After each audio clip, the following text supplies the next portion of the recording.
This 34-year-old woman from Pittsburgh divorced her husband 2 months after he had a stroke because her wedding ring got repossessed at a family get-together in front of everybody. At the time her wedding ring got repossessed at a family get-together, she didn't have a clue her husband was making payments on her ring. Let me explain. This woman's husband was 39 years of age and he was a local truck driver in Pittsburgh. He drove for FedEx and he was battling a lot of health issues like type 2 diabetes, high blood pressure, AFib, and he was overweight. This man and his wife was married just over a year before he had his stroke at a Shepherd. When this man first got married to his wife, he saved up and spent a lot of money on their wedding. So when it came to buying her ring, he couldn't afford to pay for it cash. So he put a big down payment, $5,000 down on a ring, and he financed the ring. He never told his wife he was financing her ring, but he bought her a very expensive ring because he really loved her and he wanted to build with her and he wanted to be a family. So one day this man's life turned upside down when he went to a FedEx facility to pick up a local load. When he was walking into the FedEx place to get his bills for the load, he got very dizzy and he had a very bad headache and he collapsed. Multiple people called 911 and they rushed to help him.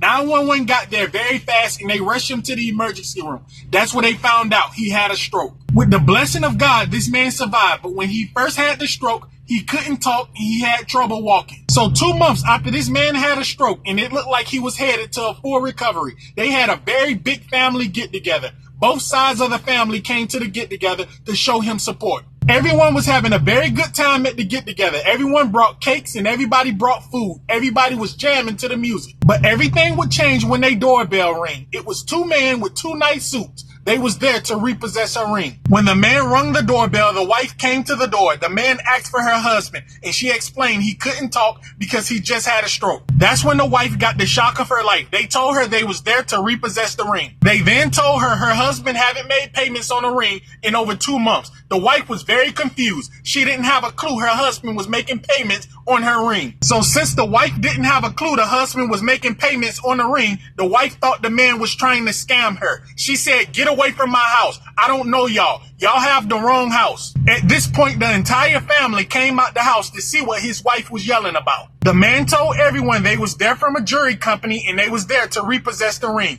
They had all the paperwork to prove it, and they said if they had to, they will call law enforcement. The wife then went to the husband and asked him did he finance a ring. The husband still couldn't talk well, but he nodded his head yes. The wife then started crying and she took off her ring and gave it to the man that was from the jewelry company. People in the house was asking the man from the jewelry company, is there anything they can do to save the ring? They said they was past that point. They said they was just there to collect the ring. The wife went to her room crying very bad and the husband followed her. Everyone else, they went home. The husband still couldn't talk well and express himself to his wife, so he wrote her a very long note apologizing and he explained everything to her. The husband wrote in a letter he promised when he get better and he's able to work again, he will buy her a way better ring. 2 weeks after her ring was repossessed, she filed for divorce and told his side of the family she will be leaving the house and someone need to come there to help him. When his family realized she was divorcing him, they tried to talk to her and they tried to save their marriage. She said she didn't want to be with a liar. She told his family she never been humiliated like that and she would never forgive him. She moved out the house and they never talked again, even when he made a full recovery.